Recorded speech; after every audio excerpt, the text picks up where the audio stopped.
Wir bauen eine Märklin-Anlage von Null auf und in diesem Fall mit dieser Baustellenzugpackung. Da schauen wir jetzt mal rein, was alles drin ist und wie man das Ganze aufbaut. Und dann schauen wir in vielen Videos, wie man daraus dann so eine richtig große, schöne, traumhafte Fantasieanlage bauen kann. So, ich packe die Startpackung mal kurz aus, damit ihr seht, was da alles drin ist. Denn da ist eigentlich schon alles drin, was man braucht, um mit Märklin loszulegen. So, erstmal auspacken. So. Das machen wir da wieder schön und stellen es nach hinten. Dann können wir so ein bisschen aufs Foto schauen, was alles rein sein soll. So, was haben wir hier mit dabei? Schauen wir mal rein. Wir haben einmal die Gebrauchsanweisung und hinter der Gebrauchsanweisung verstecken sich schon ganz viele Gleise. Also runde Schienen, ein paar Weichen sogar hier mit dabei und nochmal weitere runde Schienen. Dann haben wir hier ein Anschlussgleis mit dabei, zu dem ich gleich mehr sagen werde. Ein Prellbock ist hier mit drin und das Netzteil unten, mit dem wir das Ganze mit Strom versorgen können. Ein kleiner Volvo-Bagger und verschiedene Wägelchen sind auch noch mit dabei. Und ich würde sagen, da legen wir jetzt einfach mal los und schauen mal, wie wir das Ganze zusammenstecken. Ich fange einfach mal mit den Schienen an. Denn dann kann man sich schon mal ein bisschen anschauen, wie das Ganze gleich hier groß auf der Anlage hier aussehen wird, beziehungsweise hier bei mir auf diesem Brett. Und dann können wir uns mal auch anschauen, wie diese Gleise zusammengesteckt werden, wie so ein bisschen diese Gleisgeometrie funktioniert, also welche Gleise mit welchen zusammenfinden und wie man das Ganze in Betrieb nimmt. So, ich packe das einfach mal hier alles auf den Tisch. Das ist dieser Control Stick, von dem ich schon vorhin mal erzählt hatte, und den packen wir auch aus. Dann haben wir hier zwei Batterien und hier haben wir noch ein Netzteil mit dabei. Hier ist noch ein Prellbock und ich glaube, ich zeige das Ganze mal von oben, dann könnt ihr es besser erkennen, was da schon alles drin ist. Na, also hier runde Gleise, Control Stick, noch ein rundes Gleis, ein paar gerade Gleise, Anschlussgleis, eine Weiche ist mit dabei. Hier der Trafo, beziehungsweise nicht Trafo, hätte man früher dazu gesagt. Ja, das ist hier die Modellbahnsteuerung hier mit so einem Stick an der Seite. Und da könnt ihr dann später vorwärts und rückwärts fahren damit. Dann haben wir hier das erste Wägelchen. Na, ich stelle das mal hier so an die Seite hin. Dann haben wir noch ein zweites Wägelchen. Da ist sogar schon was drin. Ein bisschen Ladegut ist da drin. Ein bisschen Getreide oder Sand oder was auch immer. Und dann, achso, ja, bei Baustelle ist es natürlich dann dementsprechend Sand oder Geröll. Dann haben wir hier ein weiteres Wägelchen und dann darf der Bagger nicht fehlen. Den stellen wir dahin. Und dann kommt noch unsere kleine Railworks Lokomotive hier. So sieht die aus. Und wenn wir uns die mal ein bisschen genauer anschauen, dann sieht man eine ganz klassische Märklin unten mit einem Schleifer. Das heißt, hier wird dann später der Strom von der Schiene abgenommen. Das heißt, die wird dann hier so aufgegleist. Und wenn der Schleifer verbunden ist mit dem Gleis, dann bekommt die Lok Strom. Und das ist ein System hier, das ist diese Punktkontakte, nennt man das. Ja. Darüber bekommt dann also die Lok ihren Saft. Und wenn da zum Beispiel ein bisschen Dreck drauf ist, wie zum Beispiel jetzt hier so ein bisschen Styropor, muss man aufpassen, dass man das immer schön sauber hält, damit die Lok auch immer schön Strom hat und schnell ihre Runden drehen kann. So, und das packen wir jetzt einfach mal aus. Was haben wir denn da noch? Da ist noch ein kleines Tütchen drin. Was ist da noch drin? Bisschen was zum Schnabulieren. Nee. Haha. Da sind noch, ui, Baustellenschilder und kleine Absperrungen mit dabei. Die können wir auch noch mal hier an die Seite stellen. Ja, schauen wir uns hier, da vielleicht noch hier an die Seite rüber, dann sieht man auch noch mal hier die Baustellenschilder. So, die geneigten Modellbahner sagen, ja, das stimmt jetzt von der Spurweite nicht so ganz, aber das ist ja das Schöne, das ist jetzt auch für die Kinder, für einen Einstieg, also da haben wir unterschiedliche Größen, weil das kann man einfach sehr gut mit den Fingern noch anfassen, und ansonsten sind wir auch hier natürlich in der Größe H0 unterwegs, also mit den kleinen Figürchen, und da gibt es dann auch ganz, ganz viel Baustellenzubehör. Ich kann mal kurz in die Requisite fragen, ob wir noch ein bisschen was sehen können mit den Baustellenzubehör, was es da noch alles gibt. Da kann man dann zum Beispiel sich auch von anderen Herstellern kann man sich ein bisschen Baustellenzubehör holen, wie hier so Absperrzäune, die sind dann gleich in der richtigen Größe. So, jetzt bauen wir das einfach mal auf und ich lege das mal kurz hier nach hinten an die Seite, damit wir ein bisschen Platz haben. und nehme mir gleich mal sowas her, nämlich eine kleine Aufgleishilfe. Da hilft man sich dann ein bisschen, die Lokomotive und die Wägelchen hier aufs Gleis zu packen. Dann können wir das gleich mal auspacken. So, mit was fangen wir an? Ich würde sagen, wir fangen an mit den Gleisen. Das ist das wichtigste Gleis, das wir hier haben. Das ist unser sogenanntes Anschlussgleis. Ja, dieses Gleis, das ihr hier seht, das hat hier einen Infrarotempfänger und hinten nochmal zwei Steckbuchsen oder zwei Buchsen. Einmal hier für den Strom und das hier kann man später verwenden für Stellpulte. Wenn man zum Beispiel Signale und Weichen steuern will, dann ist das auch hier gleich an dieses Gleis angeschlossen. So, deswegen legen wir uns dieses Gleis am besten dahin, wo wir auch Strom haben, in die Nähe von unserer Steckdose und packen als nächstes gleich mal das Netzteil hier aus. So, ganz normales Netzteil für die Steckdose. Einmal hier aufmachen. So. Und dann kommt das einfach an eine Steckdose. Ans Netz. So, und jetzt können wir das hier schon einstecken. An der Seite, ich zeige das mal hier drin. Einfach das Netzteil hier rein. Und dann haben wir hier auch schon theoretisch Strom. Blinkt schon grün, wäre schon Saft drauf. So, und jetzt können wir einfach weiterbauen. Hier haben wir eigentlich ganz gut Platz an der Seite. Also legen wir das mal dahin. Und jetzt können wir mal sehen, was wir hier für runde Schienen haben. Ne? Also hier haben wir zum Beispiel jetzt einen Radius 1 Bogen und man kann da jetzt zwei solche Schienen einfach zusammenklicken. Und nachdem das auch für die Kinder ganz gut gehen soll, zeige ich das mal auf der Rückseite, wie das hier zusammengesteckt wird. Dann sieht man hier, das ist das sogenannte C-Gleis von Märklin und das ist sehr, sehr gut dehnbar und verzeiht sehr viel. Und das wird hier einfach so zusammengesteckt. Man kann das auch vorne sehen und dann ergibt das einfach so einen Schienenkreis gleich. Ja? Also ein paar solche Schienenstücke zusammen ergeben jetzt einen Kreis. Wir machen einfach mal einen Kreis draus. So, 1, 2, 3, 4 sind es gewesen. Ihr zählt mal mit. 5. Gleis und dann 6. Gleis, 7. Gleis, 8. Gleis, so, 9 und dann nochmal 10 und dann 11 und dann habe ich mich verzählt oder auch nicht. So, schauen wir mal. Und wieso funktioniert es jetzt nicht? Ha, was habe ich falsch gemacht? Ha! Geht nicht zusammen. So, schaut mal her. Jetzt könnte man das theoretisch ein bisschen biegen, aber so richtig passt es nicht. Und ich wollte es ganz bewusst falsch machen. Ihr seht nämlich hinten auf so einem Gleis, seht ihr so ein paar Nummern drauf. Ich zeige das mal in die andere Kamera. Dann sieht man hier sehr schön, da steht drauf R1 und dann steht da drauf 30 Grad. Hier gibt es nämlich auch noch eine zweite Schiene mit dabei. Das ist hier diese weiche und da kann man dann theoretisch das dran stecken, damit man wieder gerade rauskommt. Und auch das wäre jetzt nicht so ganz richtig, weil hier brauchen wir ein weichen Ausgleichsstück, das ein bisschen mehr nach drinnen geht. Und das habe ich jetzt aus Versehen hier unten irgendwo verbaut. Deswegen schauen wir nochmal nach, wo ich es hingelegt habe. Wir müssen nämlich einfach jetzt nur dieses Stück finden und hier ist es schon, ich habe es auch schon gefunden. Hier an der Seite ist es drin. Da steht nämlich was anderes drauf. Schaut mal her. Da steht nämlich jetzt drauf 24 Grad R2. Und das ist jetzt zum Beispiel so ein Stückchen, das man hier an die Weiche packen könnte. Und dann kommt dieses Gleis auch hier wieder parallel an. Ja, das ist also hier so ein Parallelstück, das wir hier brauchen. Das kann man dann später ein bisschen kürzer machen. Dann gibt es auch so ein kürzeres Gleis noch. Und das brauchen wir später für die Weiche. Und jetzt müssen wir uns den oben anschauen in der Deckenkamera nochmal. Dann sieht man, wird es auch funktionieren. Jetzt haben wir nämlich einen schönen runden Kreis zusammengesteckt. Und jetzt ergibt das Ganze auch ganz viel Sinn, weil jetzt kann unsere Bahn auch in einem schönen Kreis gleich fahren. So. Das wäre eigentlich schon das gesamte Hexenwerk, was wir brauchen. Jetzt haben wir nur eine Herausforderung. Unser Anschlussgleis ist nämlich gerade. Und jetzt schauen wir mal die anderen Gleise. Guck mal, das ist ein bisschen kürzer. Das ist auch ein bisschen kürzer.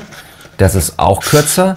Und das ist auch kürzer. Aber ich hatte ja gerade hier noch so ein langes. Schaut mal her. Das ist genauso lang. Und dieses lange Gleis, das können wir jetzt einfach mal nehmen und stecken das hier an der Hälfte dazwischen. So. Und dann haben wir nämlich unser Oval. So, das hauen wir jetzt hier rüber. Die Züge mal oder den Zug mal kurz in die Mitte, damit er nicht kaputt geht. Wenn wir da jetzt etwas drauf machen, aber der hält ein bisschen was aus. So, und jetzt haben wir hier schon unser Oval. Na? Und ein bisschen mehr Platz habe ich noch. Soll ich nochmal hier? Guck mal, ich kann es ein bisschen länger machen. Ich habe ja hier noch ein bisschen Platz auf dem Tisch. Machen wir es einen Ticken länger, oder? Dann kann der Zug auch ein bisschen sausen. So. Und dann geht es hier weiter. Oh, ich habe da sogar noch so eine Weiche hier. Dann könnte ich die Weiche eigentlich auch gleich noch da. Ich mache jetzt die mal hier dabei ganz klein rein. Ne? So.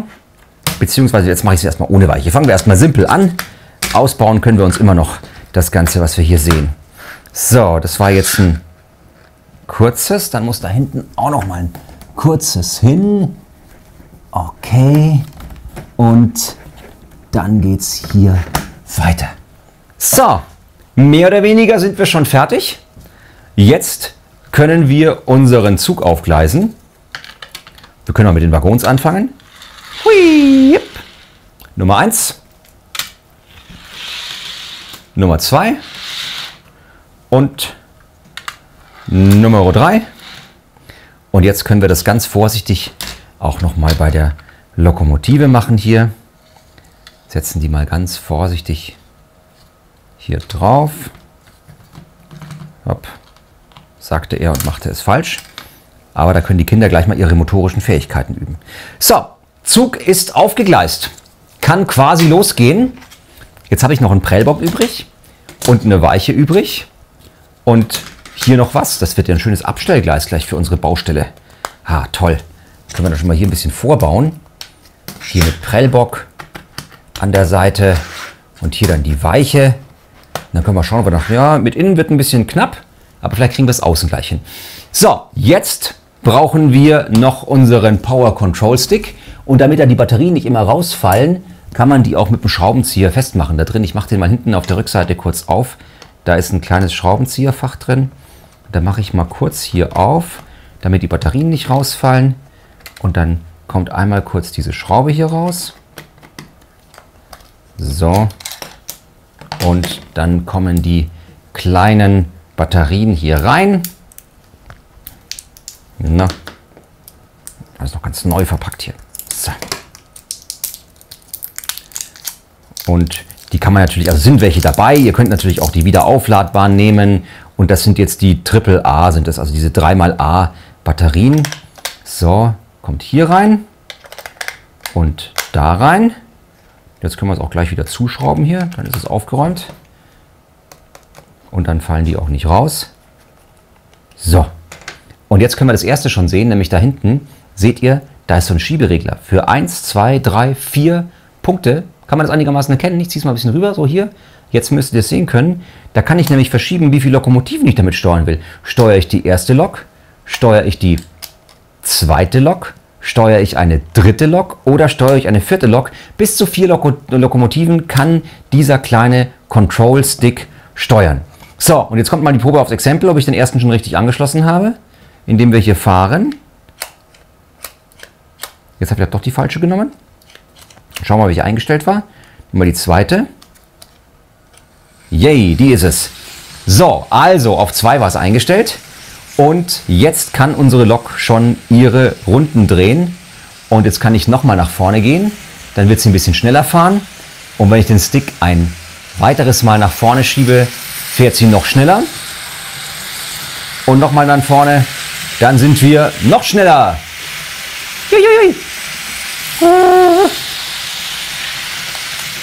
So, und das war jetzt auch schon die Höchstgeschwindigkeit. Also 4 Fahrstufen gibt es hier mit diesem Control Stick. Und da kann man dann schon ein bisschen seine Runden drehen. So, wir halten das Ganze mal an, indem wir langsamer fahren. Langsamer und noch langsamer und fahren mal eine ganz langsame Runde in den Bahnhof hinein. So. Können wir jetzt schon planen. Also hier könnte ich mir jetzt so ein unfertiges Haus vorstellen. Oder hier vielleicht eine Baugrube. Da können wir noch alles machen. Wir halten mal an. Und ich kann auch sie ganz schnell anhalten, indem ich hier einfach auf den Richtungswechsel drauf drücke, hier unten an der Seite. Oder hier auf Stopp drücke, dann wird sie auch angehalten. Und wenn ich jetzt einen Richtungswechsel mache, dann fährt die Bahn auch gleich wieder rückwärts. Jetzt kann ich wieder auf Richtungswechsel drücken. Und dann fährt sie wieder nach vorne. Unsere kleine Lokomotive. So, schneller fahren, nochmal schneller fahren und so weiter und so fort. So, mal kurz anhalten hier im Bahnhof. Stopp. Dann kann nämlich unser kleiner Volvo hier auch noch mitfahren. So. Passt perfekt rein. Und dann geht's in die andere Richtung. Vorne. Weiter.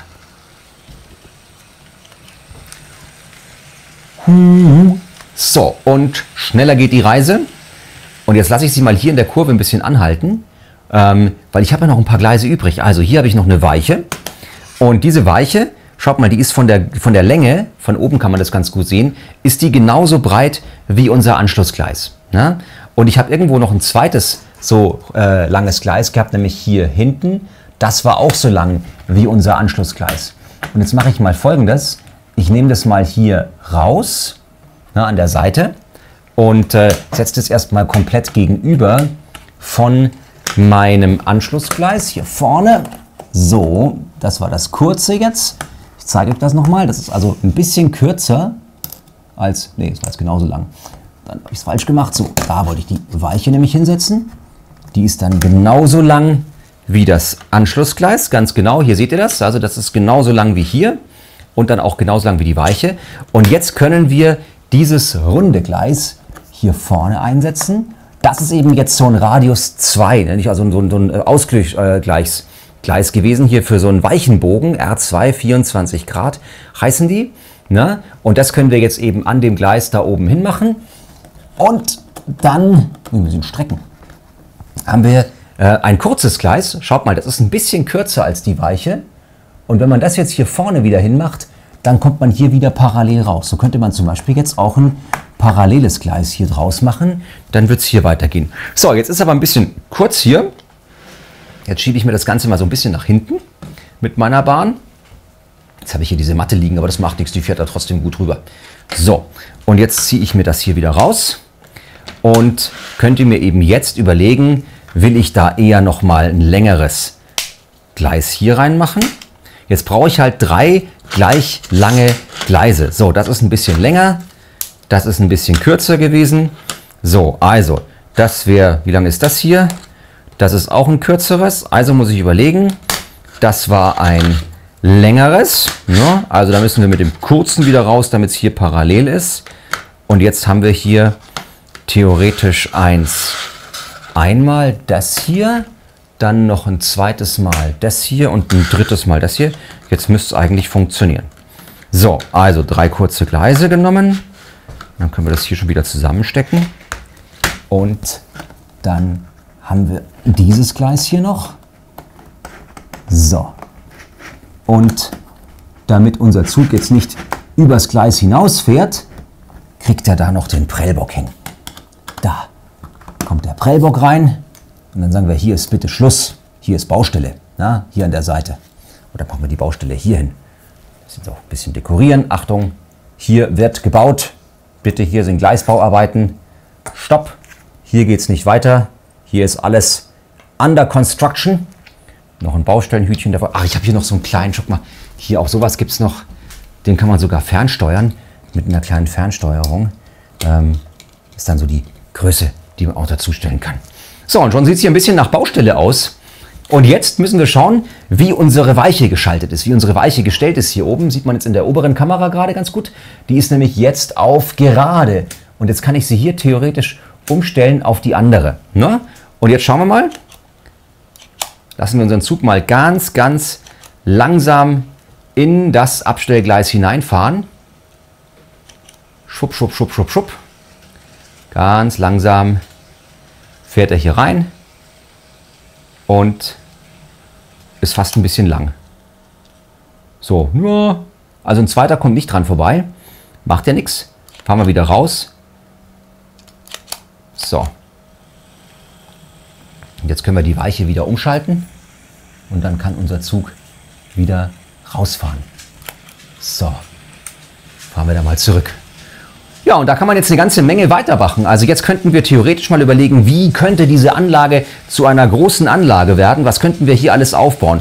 Also erstens könnten wir hier mit einer Gleisergänzungspackung noch den ganzen Kreis oder das Oval noch einen Ticken größer machen, damit eben der ganze Zug Platz hat auf dem Baustellenbereich, hier vorne auf dem Abstellgleis. Oder wir könnten überlegen, ob wir die Weichen vielleicht schon hier als Rundweichen an der Seite ranmachen, damit der Zug hier zum Beispiel zweigleisig weiterfahren kann. Oder wir könnten so überlegen, machen wir da irgendwie so eine 8 draus, dann geht der Zug ein bisschen nach oben. Dann legen wir da vielleicht was drunter, damit die Bahn hier auch mal nach oben fahren muss und dass man hier ein bisschen Bergprofil hat. Also was legen wir drunter, ab welcher Höhe legen wir das drunter, damit der Zug hier fahren kann. Ich probiere das mal schon aus, ob das funktioniert. Ich glaube ja, das wird sie schaffen. Ja, könnt ihr euch irgendwelche Steinchen drunter legen oder irgendwas anderes dabei. Und dann fahren wir jetzt einfach mal hier mit der Bahn den kleinen Berg rauf und schauen, ob sie das hinkriegt. Aber das sollte sie wunderbar schaffen. So, ich lege da dann was drunter. Na, schwuppdiwupp und drauf geht's. Und wieder runter muss sie sich ein bisschen hier ihre Hindernisbahn bauen.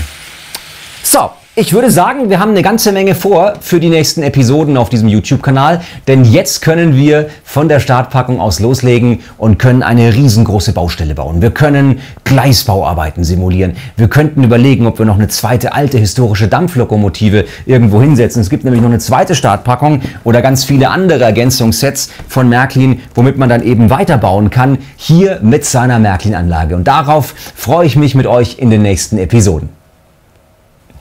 So, und jetzt fahren wir noch ein bisschen spazieren. Vorwärts und in Vollgas bitte, ja?